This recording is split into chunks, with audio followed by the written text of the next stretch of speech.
এই তো আজকে নতুন একটা রান্না দেখাইতেছি। এটা কি দিয়ে কি করলাম যদি জানতে চান কমেন্ট বক্সে আসবেন। আজকে আমার এই যে ছোট্ট পাখিটা কি করে দেখেন, আমার ছোট্ট পাখিটা আজকে আপনাদের সাথে শেয়ার করলাম। আমার ছোট্ট মাটাকে আর গরিবের ঘরটা আপনাদেরকে দেখাই দিলাম।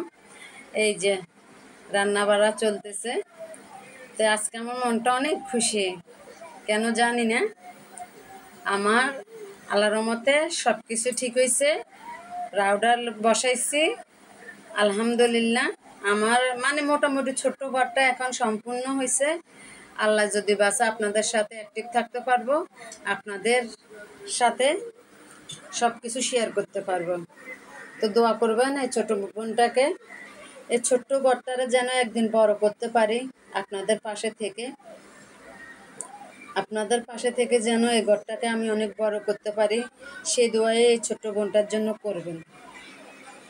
তো এই যে আজকে আমি কি করব দিশ পাই না। রাউটারটা আজকে বসালাম, ওনার পিছনে কয়বার যে আমার হাঁটতে হয়েছে জানেন না, যে আমার অনেক কষ্ট হয়েছে আজকে।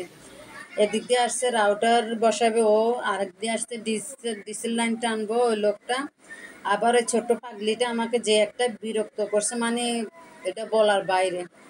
তারপরে কি করব, কিছুই করার নাই। আলহামদুলিল্লাহ সব কিছু কাজ আমার সুন্দরভাবে হয়েছে। তো এই যে আজকে একটু তেলাপিয়া মাছ নিয়েছিলাম, জেতা তেলাপিয়া মাছই নিচ্ছি। এগুলো দিয়ে আজকে একটু কাঁকরোল দিয়ে একটু আলু দিয়ে রান্না করব। বেশি কিছু করতে পারি না, কেননা এই পিছনে দূরাইতে হয়েছে।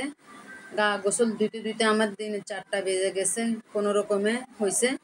আজকে অনেক দিন আমি ভিডিওতে অ্যাক্টিভ থাকতে পারি নাই, আমার মোবাইলের অনেক খারাপ অবস্থা হয়ে গেছে। তো আমার মোবাইলটা যেন আপু ভাইয়াদের মতন যেন উপরে উঠতে পারে, আমারে আপনাদের সাথে রাখবেন।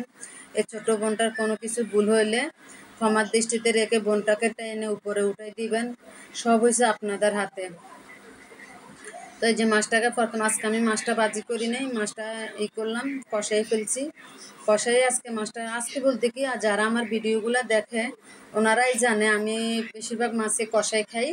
আমি যেটা কোনো মাছ আমি ভাজি করি না, যেহেতু মরা মাছগুলো একটু বুনা করি, কিন্তু জেতা মাছ আমি ভাজি করি না। ভাজি করলে মাছেতে কোনো ভিটামিন থাকে না, ওই কারণে মাছটা আমি খুব কমই ভাজি করি।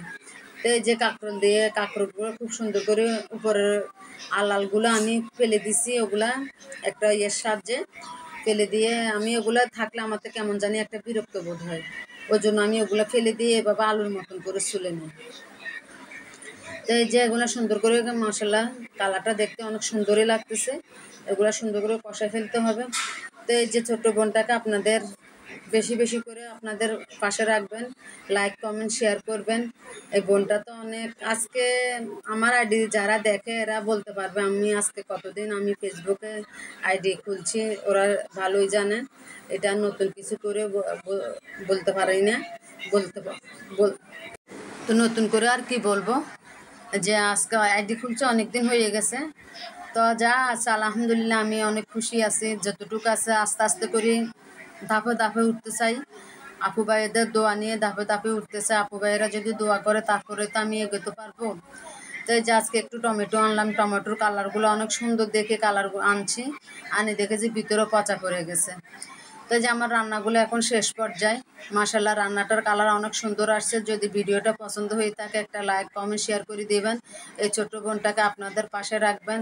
তো আজ রান্নাটা এই পর্যন্তই, সবাইকে আল্লাহ হাফেজ। যে আবার বাকি একটু রয়ে গেল, এখানে একটু মোছামাছি করতেছি, যে তো সবাই ভালো থাকবেন। যে আমার বাতগুলা কে এভাবে করেছে, বাতগুলা চাঙ্গান আমাকে জানাবেন। আমার তো বাত এভাবে চাঙ্গাইতে হয়, নাহলে বাতের পাতিলের নিচে ভিজা থেকে যায়। পর্যন্ত সবাইকে আল্লাহ হাফেজ, সবাই ভালো থাকবেন।